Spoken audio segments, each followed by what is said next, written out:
Buenas noches, bienvenidas a Primer Plano. Bueno, pues el nuevo secretario de Hacienda, José Antonio Meade, el primer trabajo que tuvo que hacer fue entregar un paquete económico que por supuesto no confeccionó él, pero que se hace cargo del mismo y que tiene, pues por supuesto, algunos elementos interesantes. El primero es que el crecimiento económico no parece que vaya a ser enorme para el año próximo, que es uno de los temas que habían señalado las calificadoras como un elemento preocupante. Creceremos entre el 2 y el 3% en el mejor de los casos, con lo cual el sexenio termina y la promesa de los crecimientos al 4 y al 5%, pues parece que no los veremos. Hay otros elementos que pongo sobre la mesa: 240,000 millones de pesos de recorte, a pesar de que ha venido subiendo la carga impositiva y la forma en que el gobierno recauda, la caída en los precios del petróleo. En este caso también la proyección de exportación petrolera cae de manera dramática en los dos ámbitos. El gobierno prevé que el 17 va a ser muy complicado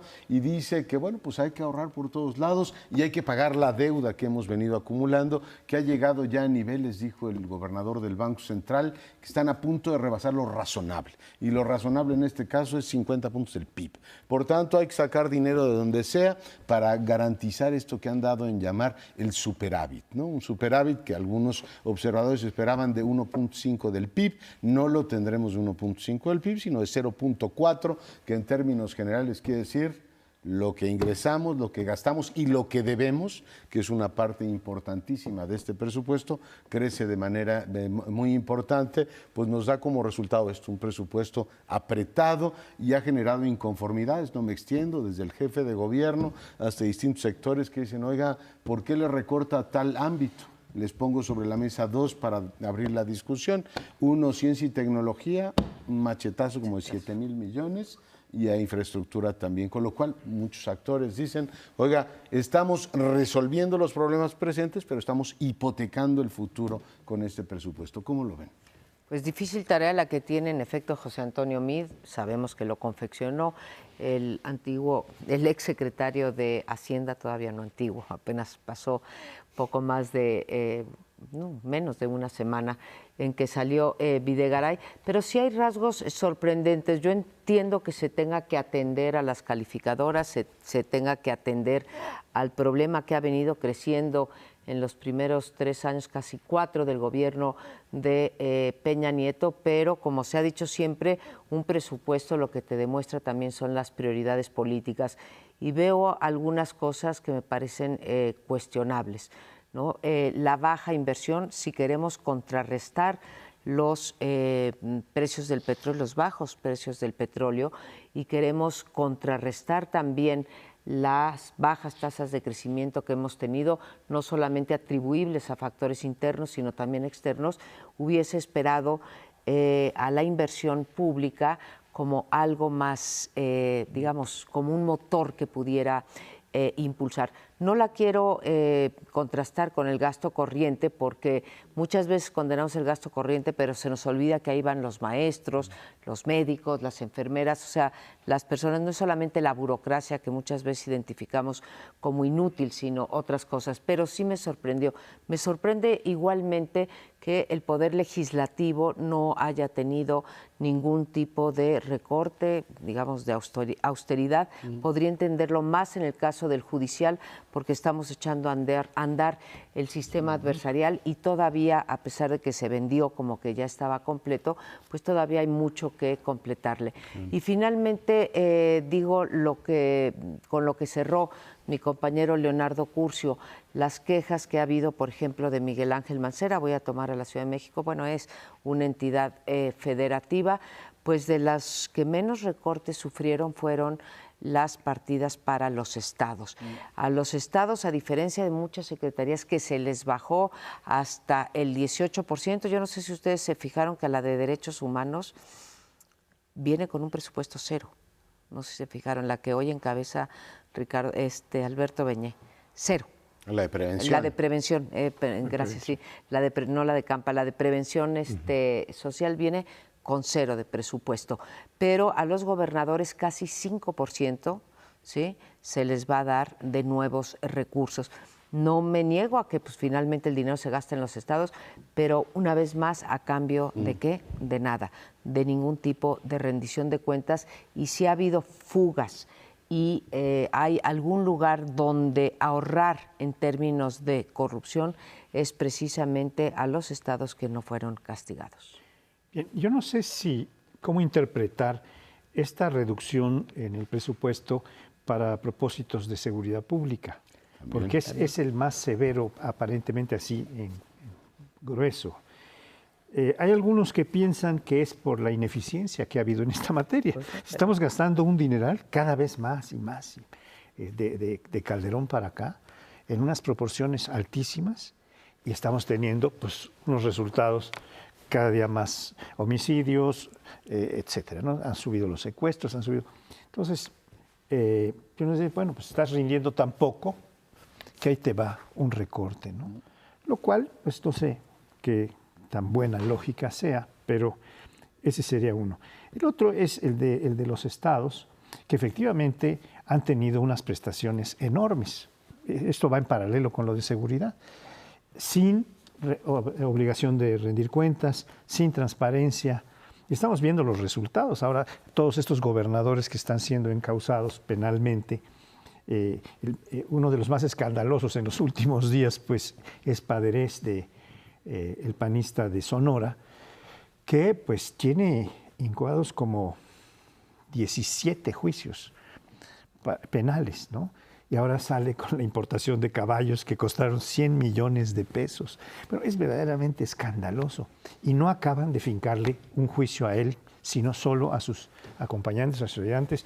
Detuvieron ayer o antier a uno de sus principales colaboradores, que venía con droga, armas y armas, un arma, ¿no? Y un kilo y pico de crack o algo así.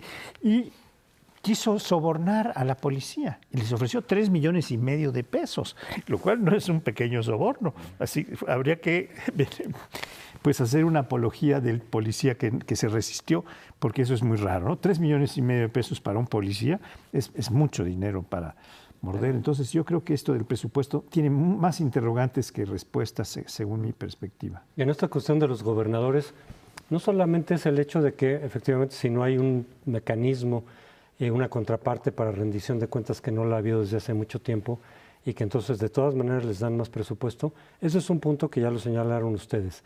Y dices, Amparo, yo no estoy en contra de que haya más presupuesto para los gobiernos, los estados en general, los gobiernos estatales. Bueno, no estaríamos en contra de que hubiera más presupuesto para todos.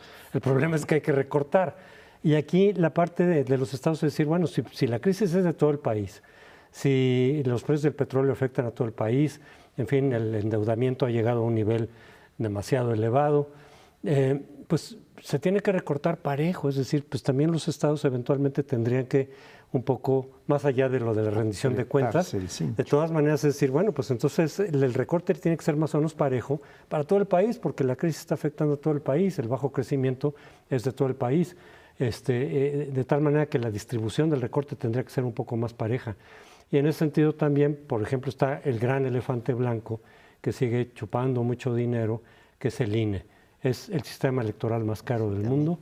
Funciona bien en la parte organizativa. Hay muchas dudas respecto de las decisiones que toma, de los fallos que hace respecto de muchos temas, pero en realidad es un aparato gigantesco que se come mucho dinero y no se justifica. Quizás se justificó en 97 por muchas razones, pero ya sería el momento de ir planeando, que más bien fuera reduciéndose su presupuesto y su tamaño, y lo que vemos es lo contrario, va creciendo. Yo creo que hay 1000 razones para tratar de encontrar, digamos, una explicación amplia sobre el tema del presupuesto. Por supuesto, sorprende que la democracia mexicana, a diferencia de otras democracias, en donde el gran debate es precisamente el presupuesto, finalmente organizaciones sociales, medios de comunicación, partidos políticos, finalmente la política es eso, ¿no? ¿Quién se lleva qué? Y por tanto es la gran discusión. Aquí sigue siendo un tema como muy técnico, ¿no? Eso es un asunto que llevan unos cuantos y no no merece un escrutinio así con detalle, y eso se debe a la ausencia de instrumentos claros que nos permitan efectivamente posicionarnos sobre esto. Yo recuerdo que siendo Agustín Carstens, secretario de Hacienda, decía, necesitamos un centro de estudios de políticas públicas que nos permita determinar, a ver, yo le doy tanto dinero a Amparo Casar, 200 millones, a ver, ¿qué me da efectivamente ese gasto? De tal manera que yo pueda decir al año siguiente, oiga, ¿valió la pena que gastar en eso o no valió? No simplemente en función de, pues se me ocurrió que era una buena idea quitárselo o dárselo porque tengo hoy menos dinero. Y después hicimos este ensayo, que creo que no sirvió para nada, de presupuesto base cero, ¿no? Es decir, a ver, el año pasado vamos a quitar, ahora están recortando como 100,000 millones de subsidios, ¿eh? O sea, y hay una, no sé, van a empezar a saltar las clientelas por aquí y por allá, pero tampoco tenemos un instrumento que con toda precisión, a menos que ustedes me digan lo contrario, pueda decir, a ver, yo opino que no se debe gastar más en seguridad, gran tema que planteaba Paoli, o no se debe gastar más en CONACYT. Digo, a mí me resulta popular porque pues, es un tema ciencia y tecnología muy bueno, pero yo no sé si los fondos que se dieron al CONACYT fueron apropiadamente utilizados. Es decir, sigo creyendo que tenemos este principio como de matasanos, ¿no? Es decir, a ver, saco el machete y recorto porque no hay dinero. Y le recorto igual a Defensa que a Sedatu. Por cierto, Sedatu, y aquí lo dejo, pues es el gran fracaso de esta administración. Proporcionalmente es la secretaría que más pierde, y todo lo que tiene que ver con el ordenamiento territorial, que yo juzgué una gran idea, simple y llanamente no avanzó. Simple y llanamente no avanzó, van 2 secretarios de la Sedatu y no ha rendido resultados. Sí tenemos un problema, yo no sé si tengan ustedes la misma impresión que tengo yo en esta ocasión, no sé si es por el momento y porque nos han comido muchos otros sucesos, pero en efecto el año pasado el presupuesto famoso base cero generó mucha expectativa y mucha discusión política. Al final no hubo nada de nada. O sea, no se ha entregado nada. Y al final, pues como siempre, los últimos días de negociación del presupuesto salen las clientelas a las que se refería también Leonardo hace un momento. Ya sabemos que al final amenaza la CNC y entonces ya se habían un guardadito de 30,000 millones y así nos vamos con las clientelas, ¿no? Con agravantes, como por ejemplo, antes se le daba a la CENTE, por ejemplo, dinero así, legal, y ahora se le da pero por abajo, ¿no? Entonces esas clientelas ni siquiera las tenemos en cuenta. También siento una ausencia de debate público en términos de los ingresos, que además se van a discutir antes los ingresos, como siempre, como lo manda la Constitución, primero los ingresos. Y bueno, desde luego se prometió, y lo volvió a decir el presidente de la República cuando le dio toma de posesión al secretario, que no habría nuevos impuestos ni se aumentarían tampoco los existentes. Entonces vamos a tener un problema de recaudación y por lo tanto lo único que queda, la única esperanza para poder crecer es que se gaste bien, y la experiencia nos dice que cada vez se gasta más y que cada vez se gasta peor. Sí, porque la otra alternativa, estimadísima María Amparo, es el endeudamiento, que está llegando a niveles inaceptables. Entonces, por eso lo cancelamos, pero es una alternativa que tenemos. No creo que vayan a optar por ella. Yo quisiera plantear 2 cosas. Una, que como ya bien decías, la Constitución establece que primero hay que aprobar los ingresos, la ley de ingresos. ¿Qué es la ley de ingresos? Hay quien duda que sea una ley verdaderamente, es un cálculo de lo que se puede obtener, de lo que se puede captar, ¿verdad? Tanto en IVA, tanto, etcétera. Y después de tener el cálculo de que lo que se puede captar, entonces viene lo que se puede gastar. Claro. Este es un punto que es importante para que la gente sepa por qué viene primero lo de la ley de ingresos. Y la otra cuestión que quisiera plantear es en términos políticos. Los presupuestos, a partir de que el PRI perdió la mayoría en la Cámara de Diputados, que es la que tiene la facultad exclusiva de aprobar el presupuesto, la han venido apoyando PRI y PAN conjuntamente, y en algunos momentos se ha sumado el PRD y otros, cuando ya ven que eso va a ser aprobado con o sin ellos, entonces se suman y consiguen algunas cositas. El PAN presentó hace unos días, antes de la presentación de MID en el Congreso, presentó 600,000 millones de reducción y van a quedar menos de 300. No sé cómo va a aprobar ahora esto el Partido de Acción Nacional, cuando ahora tiene 11 gobernadores. Yo pronostico que vamos a tener un debate, pero mucho más amplio del que hemos tenido en años anteriores, porque pues viene una tijera de por lo menos 240,000 millones, y hay quien dice que debe ser todavía más. Por otro lado, también viene pues todo el debate de cómo va a incrementar el propio gobierno la recaudación, con lo cual nos van a apretar las tuercas a todos. Pero hacemos una breve pausa, regresamos, este es el primer plano. Y ahora nos vamos a Estados Unidos. Tendremos que estar muy atentos de aquí a noviembre por todo lo que va ocurriendo ahí, porque evidentemente el resultado de la elección norteamericana nos va a repercutir de una u otra manera, como ya lo hemos visto en estos días. Y el caso es que Hillary, que en las encuestas sigue de todas maneras arriba, en muchas mediciones generales, por estados, etcétera, sigue por arriba de Donald Trump. En algunos casos no tan arriba, en algunos casos el porcentaje o la distancia no es tan alta, y por eso muchos siguen pensando que no es totalmente descabellado que Donald Trump pudiera eventualmente remontar. Faltan muchas cosas, faltan los debates en donde pueden ser determinantes, se van a decir muchas cosas ahí, va a haber muchos ataques a Hillary Clinton en los debates sin duda alguna, de las cosas que hizo o no hizo siendo secretaria de Estado. Pero un asunto que llama la atención en estos días es el estado de salud de Hillary Clinton, que es fundamental. En muchos países, aquí mismo se ha debatido que a los candidatos presidenciales se les tendrían que hacer exámenes para que la gente sepa en todo caso cuál es el estado de salud de quien aspira a ser presidente, porque eso eventualmente puede llevar a una situación de riesgo, de ausencia, de vacío de poder. Ha habido muchos ejemplos en donde el jefe de gobierno, cuando entra en una situación de enfermedad, de incapacidad, pues se pone en riesgo hasta cierto punto la gobernabilidad. Hay que recordar en este caso que uno de los elementos que quizá impidió que se reeligiera el presidente Bush padre es que se desmayó en un evento público en Japón. Se desmayó a vista de todos. Comió pescado crudo. Quizá no era solamente eso lo que explicaba su no reelección, pero creo que fue un factor que sí llegó a ser determinante, porque efectivamente cuando das muestras de enfermedad, ¿qué es lo que ha ocurrido con Hillary en estos días? Tuvo que suspender, ayer se desmayó también a vista de público, ahí está circulando por ahí el video. Estos días, ayer, para hoy y mañana, tuvo que suspender algunos de sus actos por esta enfermedad, que algunos dicen es una enfermedad que no es solamente temporal, sino que puede ser estructural. Tiene pulmonía, ¿no? Lo que tiene. Y sí, los bochornos de ayer no eran así como... Nunca he sabido cuál es la diferencia entre neumonía y pulmonía, pero eso muy grave. Tuvo bochornos, pero no es la primera vez que ocurre, ¿no? Ya lo citabas tú, en una se desmayó, en otra le faltó el habla, ¿no? Se acerca un escolta y le dice, oiga, se siente bien. Además, pues la mujer tiene 68 años y ciertamente hay sus antecedentes y mucha gente pues, se pregunta, además es humanísimo, ¿no? ¿Estará en condiciones de desempeñar el papel de presidenta de los Estados Unidos?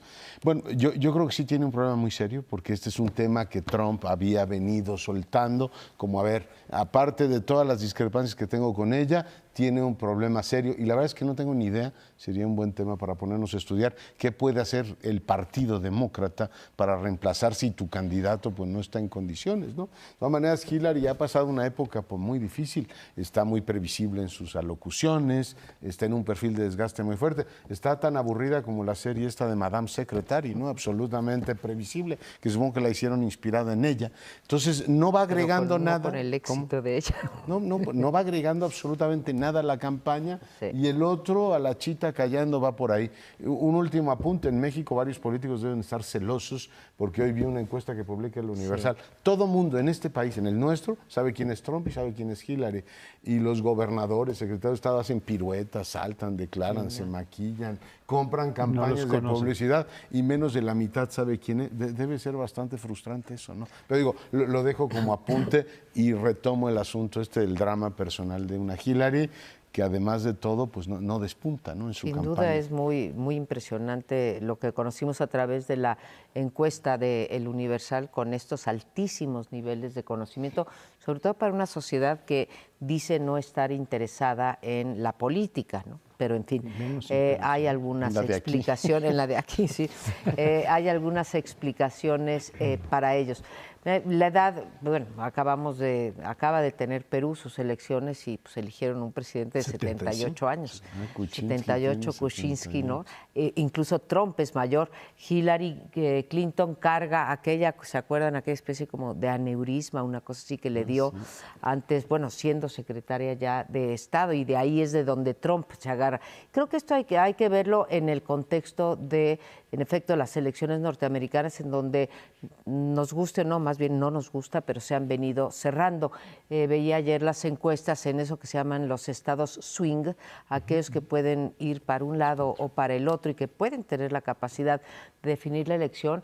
En varios está un punto arriba Trump y en muchos otros está nada más un punto arriba. Y había una discusión diciendo además que mientras que el voto de Clinton es abierto, o sea, a nadie le da vergüenza decir que va a votar por Hillary, en el caso de Trump hay mucho voto oculto. Así que sí está en una cosa como muy peligrosa. Cometió otro error Hillary Clinton, cuando dijo que la mitad de los votantes de Trump se podían poner en una canasta, no me acuerdo cuál es el adjetivo que usaron, pero como en la canasta de los exactamente, y después echó canastas para atrás. de deplorables, y luego tuvo que echar para atrás. Frente a estos errores, Trump los ha aprovechado y no solamente le ha dado el twist, el quiebre, el giro de que puede estar enferma ella, sino que decir una vez más miente y no es confiable. Nos dijo que no tenía ninguna enfermedad, que no le habían diagnosticado nada, y hoy resulta que sí, que tiene neumonía, y esto lo está explotando junto con los correos para decir es una persona poco confiable, no solamente enferma, sino nos quiere engañar, no nos habla con la verdad. Dos errores en momentos muy difíciles. Bueno, esto de las encuestas a las que ya se refirieron ustedes están tomadas antes de que viniera el acontecimiento de su desmayo cercano al desmayo, este desvanecimiento, esta salida anticipada del enorme evento que era el de la conmemoración del 11 de septiembre, en donde estaban los dos, estaba Trump y estaba Hillary, y ella se va visiblemente y las cámaras van detrás de ella. Las encuestas a las que se están refiriendo son anteriores a este acontecimiento. ¿Qué va a repercutir o cómo va a repercutir esto en las encuestas? Pues lo veremos la próxima semana, probablemente con una mayor claridad. Trump no solo le dio la vuelta a la tuerca o el giro, como tú sugerías, María Amparo, sino que se vio hasta elegante porque dijo, espero que pronto regrese a la carrera presidencial, ¿no? Dijo, pero sí tiene que presentar su examen de estado de salud. Yo voy a presentar el mío inmediatamente, en los próximos días. Entonces, efectivamente está poniendo el guante blanco donde ojalá se le vaya muy bien y regrese, lo cual le da, pues, como lo han pintado de salvaje, de agresivo, de eso de ser cortés y decir, hombre, le deseo recuperación y que vuelva pronto, porque aquí la voy a derrotar, es el fondo de lo que dice. Sí, claro. Entonces me parece pues interesante en el panorama. Aunque en ese escenario igual le conviene más a Trump que siga Hillary con su enfermedad, porque eso le puede dar puntos a él, que la eventualidad de que cambiaran a otro Sanders candidato. No llega, Sanders no llega, pero Biden no sé cómo son las reglas de Biden iría. Pero supongo que sí, hay que verlo eso, pero debe haber alguna situación de contingencia, es decir, sí, en todos lados las hay. Aquí también se puede haber en ciertas fechas, puede haber reemplazo de candidatos por diferentes razones. Pero bueno, además de lo que el voto oculto que señalaba Amparo, que es cierto, existe el voto oculto y puede haber un voto oculto en favor de Trump que no se dice en las encuestas. Ese es un elemento que puede estar por ahí. Pero otra cosa que algunos especialistas han señalado también es que el voto latino, que claramente estará en favor de Clinton por razones obvias, hay algunos latinos republicanos, pero incluso algunos han dicho, sí, pero Trump no nos gusta. Pero bueno, se puede suponer que la mayoría del voto latino se inclinaría por los demócratas, pero la presencia, la asistencia a las urnas en general es menor en la población latina que en el resto de la población anglosajona en general, y por eso muchos grupos de México-norteamericanos que viven allá, que están allá, vienen aquí y hacen también una especie de proselitismo con nosotros para convocarnos a decir, hablen a sus familiares, casi todos tenemos familiares en Estados Unidos, hablen con sus familiares para que se registren y que desde luego vayan a votar, porque de lo contrario, aunque en las encuestas digan que el público latino está más con los demócratas, si a la mera hora no van a votar, si no se registran o habiéndose registrado no van a votar, entonces los números pueden ser muy distintos, una vez más, de lo que pronostiquen las encuestas. Lo que pasa es que la experiencia del 8 y del 12, la reelección de Obama, o sea, la elección y la reelección de Obama, el voto hispano sí pesó y debemos suponer que se mantendrá constante y particularmente activo, aunque por supuesto hay que tomar estos caveats que tú dices, o sea, realmente ahí hay un tema que se debe analizar, pero suponer que ese voto se mantendrá constante y la comunidad se mantendrá activa y a pesar de los pesares, subrayo, a pesar de que Hillary no entusiasma, el voto en contra de Trump se dará. A mí lo que me preocupa más es el corrimiento a la derecha de buena parte del electorado norteamericano en los temas que a nosotros nos preocupa. O sea, cuando tú ves una encuesta del Pew sobre el electorado republicano, se ha corrido a un discurso muy racista, muy intolerante, pero en temas incluso, o sea, que eran tradicionalmente caros al electorado de la derecha económica norteamericana, como los tratados de libre comercio, hoy tienes más resistencia entre los republicanos al libre comercio que entre los demócratas. O sea, es una transición ideológica ahí importantísima que se vive en los Estados Unidos, no solo la transición demográfica, que hoy grupos como los hispanos pesan más, los blancos republicanos se han radicalizado y yo creo que eso pues, debemos tomar nota, entre otras cosas, porque estamos integrados comercialmente con ellos. Se vaya Trump o no se vaya, el NAFTA y el Telecán y el TPP van a entrar a revisión. Digo, esa parte nos interesa de manera directa y no hay manera de que le eludamos. Sí, o sea, si realmente uno es honesto, lo que pasa es que, como decía hace un momento Paoli, pues lo pintan y lo pintan bien, ¿sí? De manera monstruosa al señor Trump en su forma de referirse, y lo es, ¿sí? Por eso digo, lo pintan bien. Pero, digamos, si uno se abstrae de ese perfil desagradable y salvaje que tiene el señor Trump y te vas a los programas, pues los demócratas también se han corrido a esta derecha. O sea, todo el espectro se corrió como si se corrieran todos unos 10 o unos 20 grados, ¿no? No es que tú te quedes en la derecha porque la izquierda se corrió.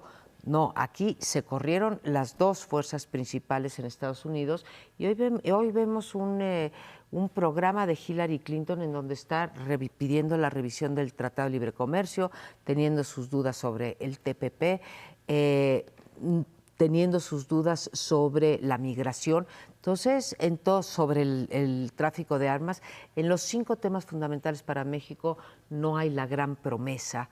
Si llega tampoco Hillary, claro, es peor Trump, ¿no? Cierras, ¿no? No sé si yo nomás quisiera decir que una especulación es que Sanders, que compitió bastante fuerte, podría llegar, pero la verdad es que no parece claro que sería. Pero probablemente será Biden el vicepresidente, ¿no? Sí, pues habría que ver en todo caso, pero de todas formas, aún si Hillary se mantiene como candidata, pues vamos a ver en estos 2 meses si no vuelve a tener este tipo de tropiezos que le puedan quitar votos, que pueda generar una preocupación al público norteamericano y que pueda cambiar la tendencia como se ha mantenido hasta ahora. Pero regresamos en unos momentos al siguiente bloque. Vamos a tratar ahora el tema de los cambios en el gabinete, dentro de los cuales el más destacado, el más conspicuo, es el de Videgaray, que era secretario de Hacienda, y en forma más o menos imprevisible para mucha gente, entre los que yo estoy, pues de repente vino su renuncia. Esto se liga a que toda la semana anterior, posterior a la venida de Trump, se fue sosteniendo sistemáticamente por todos los columnistas y por muchos opinantes, pues que el principal responsable de la venida de Trump no había sido Relaciones Exteriores, como se hubiera pensado, porque esta es la secretaría encargada de tramitar este tipo de viajes, sobre todo cuando no era jefe de Estado, aunque le dan trato de jefe de Estado, sino que fue Videgaray. Y se le estaba echando encima muchísima gente, con lo cual, pues no sé si esa fue la razón de o la situación económica tan mala que estamos teniendo, el aumento de la deuda y otras cosas, o bien lo que algunos sugieren que es su búsqueda de la gubernatura del Estado de México, porque ha sido un funcionario importante en el Estado de México, fue el jefe de finanzas de Peña Nieto cuando fue gobernador y fue también jefe de finanzas cuando fue candidato a la presidencia. Entonces, bueno, estas son las especulaciones que hay. Pero junto con Videgaray hubo otros cambios importantes en Hacienda, un subsecretario y el señor del SAT, Aristóteles Núñez, pues que son los que habían armado el equipo fuerte de gobierno con Videgaray. Y la llegada, que también pues no es sorprendente, porque ya había tenido este cargo José Antonio Meade, que se ve obligado a presentar pues, lo que habían preparado el equipo anterior, pero pues tiene cierto beneficio de la duda, porque ha sido un funcionario importante que razona bien.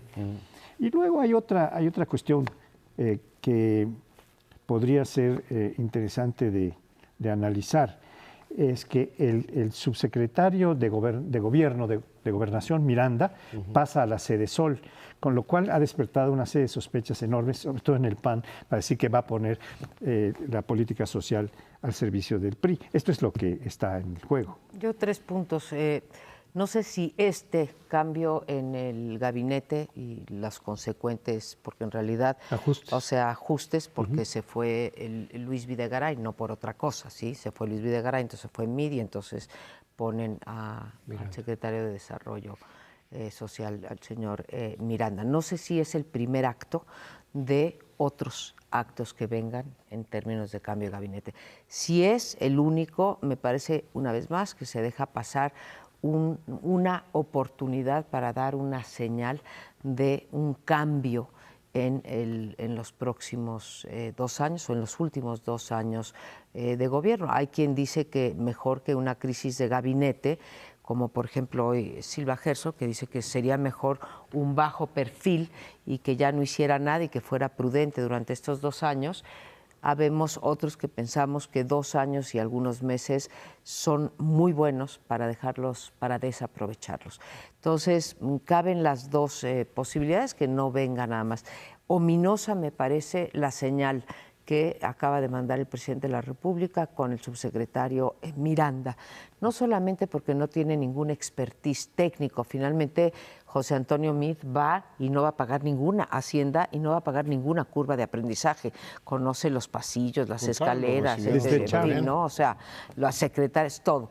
El señor Miranda no solamente va a pagar una curva de aprendizaje, sino que se interpreta su llegada también una gente muy cercana, amigo, compadre del presidente, del grupo del Estado de México, y que viene en un momento en donde va a haber operación política, porque vienen las elecciones en 3 estados de la República el año que entra, Estado de México, entre ellos Durango y Nayarit. Coahuila y Coahuila y Nayarit, ¿no? Sí. Y después las del 2018. Cuando acabas de publicar las leyes anticorrupción, cuando quieres transparentar el gasto, cuando estás ávido de legitimidad y credibilidad, no puedes hacer esto de nombrar francamente a un policía que además tiene poca credibilidad por sus negociaciones, entre otras, con la CENTE, etcétera. Me parece gravoso. Pues más que policía es operador político, y un hombre cercanísimo al presidente, cuando viene de pagar el desgaste de haber ratificado así a Castillo, ¿no? El titular de la CONADE. Pero yo veo en este caso que nos ocupa, que parece que ocurrió hace muchísimo tiempo, y pues sin embargo ocurrió la semana pasada, 3 elementos fundamentales que pongo sobre la mesa. 1, los errores, pues parece que no leemos historia contemporánea. Salinas pagó muy caro haberse metido en la campaña electoral norteamericana y siempre acabas escaldado.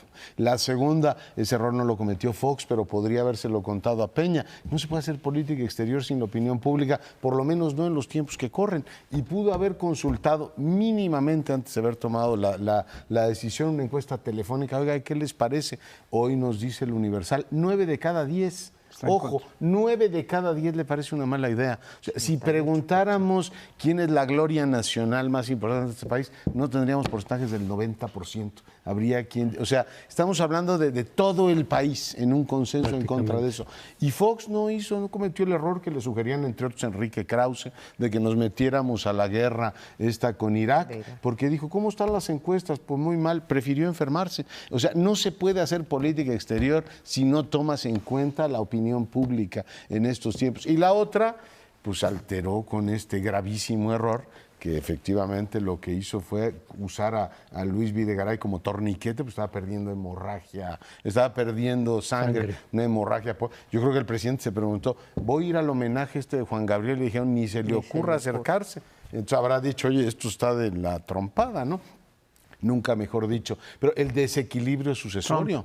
O sea, de la trompada, por eso. O sea, el desequilibrio sucesorio es gravísimo. O sea, tú tenías 2 pilares, así estaba constituido el gabinete, y de pronto, pues Videgaray, que era el secretario más poderoso de los últimos años, se cae y se queda Osorio Chong como el jefe absoluto del gabinete. Por tanto, pues sí tiene impactos en lo interno y en lo externo delicadísimos. Por todo lo que acabas de decir, precisamente me parece que esa fue la razón fundamental de que se removiera a Luis Videgaray. Sí, muchos dijeron la economía no viene bien, pero Peña Nieto no hubiera querido deshacerse de su brazo derecho.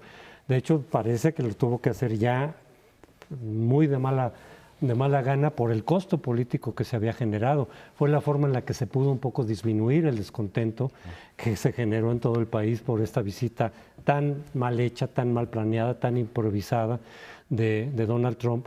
Y las versiones dicen que el propio Videgaray dijo, la única salida es que yo me vaya, que él mismo presentó la renuncia y que Peña Nieto pues no vio otra alternativa.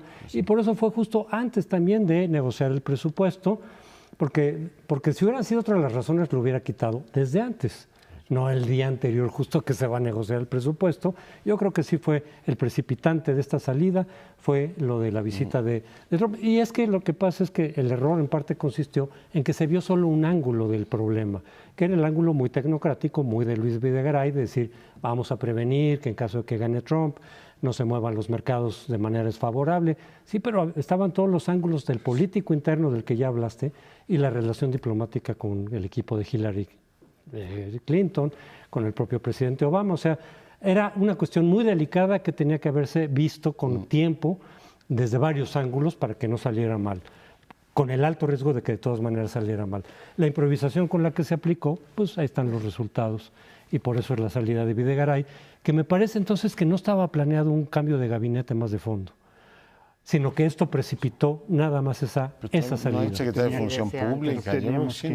No se puede quedar vacante una posición en el gabinete, o sea que aunque no estuviera previsto al venir la primera... La Función Pública lleva 2 y medio meses vacante. Bueno, sí, pero no en estas circunstancias. El de Hacienda es un paquete mayor.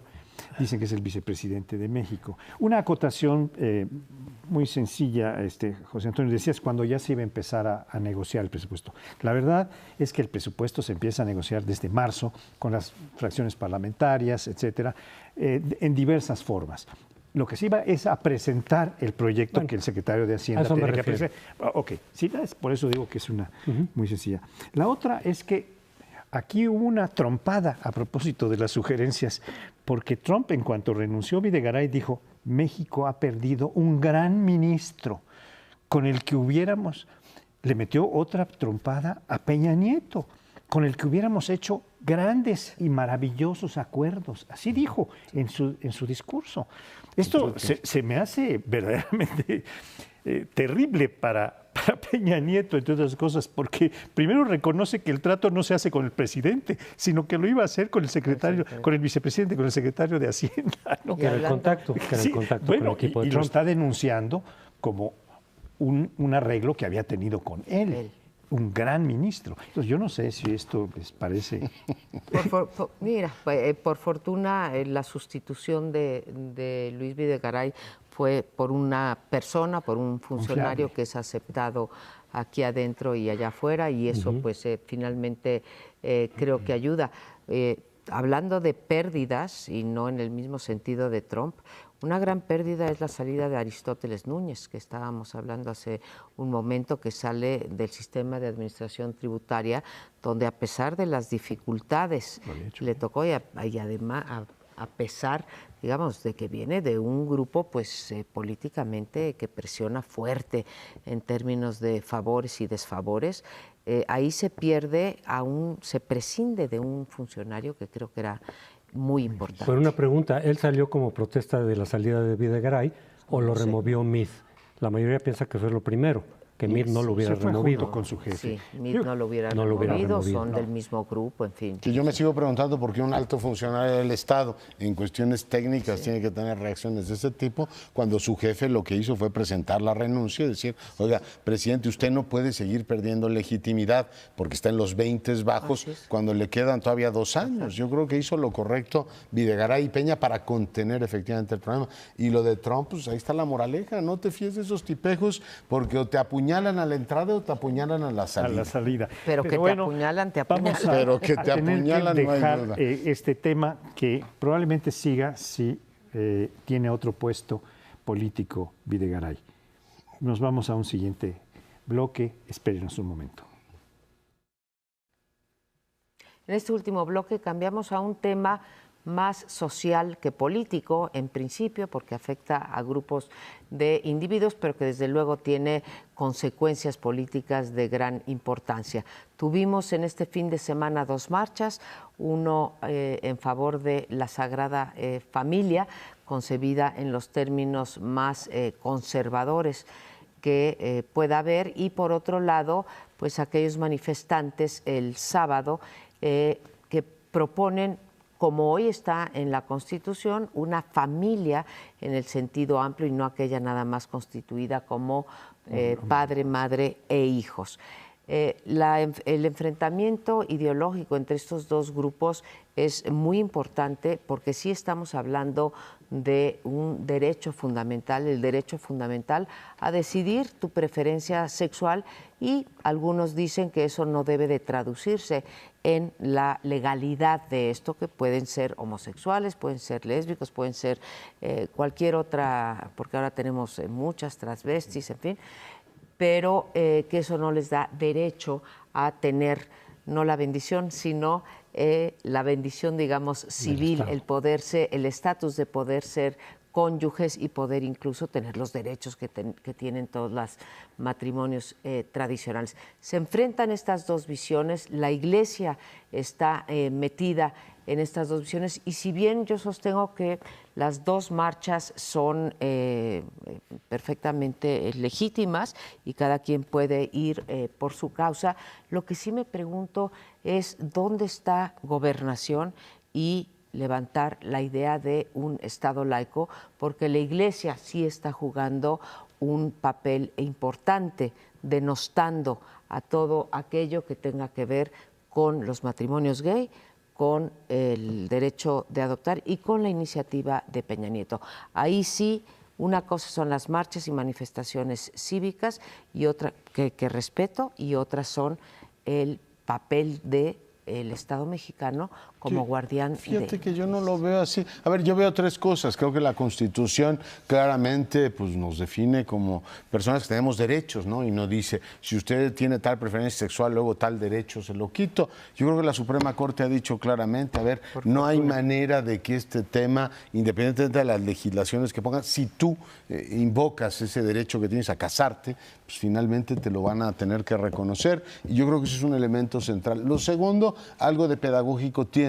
Nos habíamos acostumbrado a que sectores más ligados a la izquierda se manifestaran y que la discusión o la disputa sobre las leyes fuera más un asunto de la gente y de movimientos inconformes. Ahora dicen, a ver qué les parece que se movilice la derecha y diga que tal o cual artículo constitucional, como la reforma educativa, no les parece a algunos, dicen, dialoguen más con ellos, tengamos una actitud más tolerante, es decir, oiga, hay ciertas cosas de principio que a mi juicio no se deben negociar así en la mesa política como si fueran fichas. Y la tercera es que yo no veo en qué esté infringiendo, en este caso, o que no esté cumpliendo. Gobernación finalmente ha sido un llamado a través de organizaciones. La Iglesia pues da su parecer sobre el particular. Para mí lo que denota esto, queridos compañeros, querida María Amparo, es que la Iglesia ya no tiene la influencia que hace años tenía. O sea, ya no amenaza con no casarlo según su rito.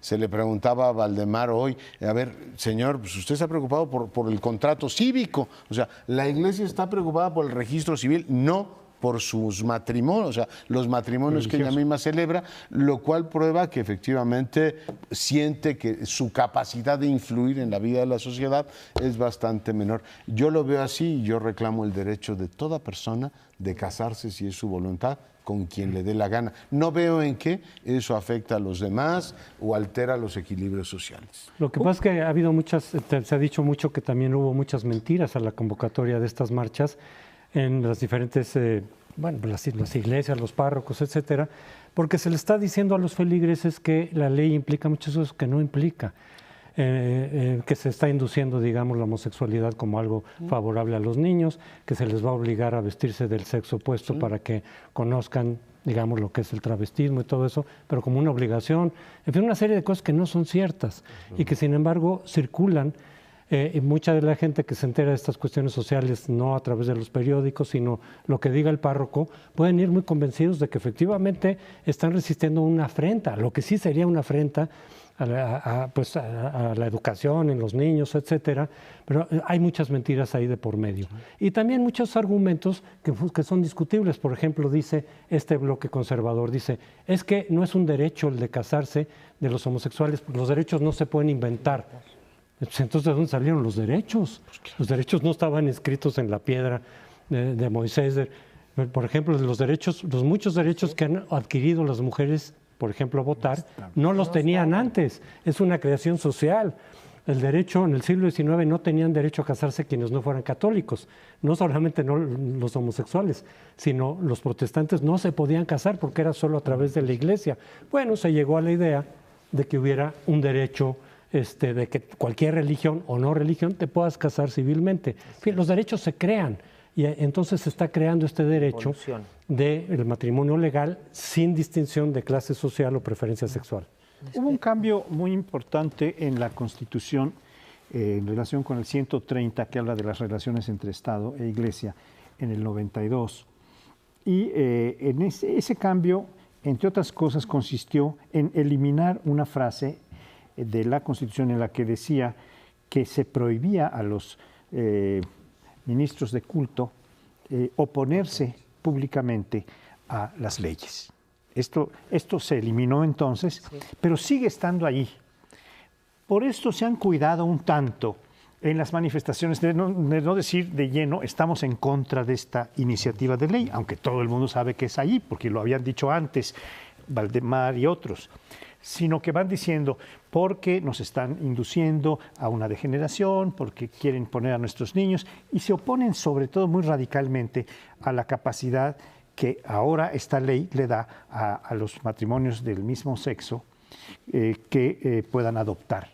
Porque dicen, está bien que se casen o como se llame, matrimonios por lo que sea, uniones comunidades de interés o lo que sea. No se lo reconocen tampoco. Pero este es el punto más neurálgico, creo yo, lo de la adopción. Porque en la adopción es donde se está diciendo si la homosexualidad es un asunto cultural, entonces vamos a propiciar que niños que no nacen con tendencias biológicas que los conducen a la homosexualidad, sean culturalmente, sean cultivados como homosexuales o como transvestis o como lo que sea.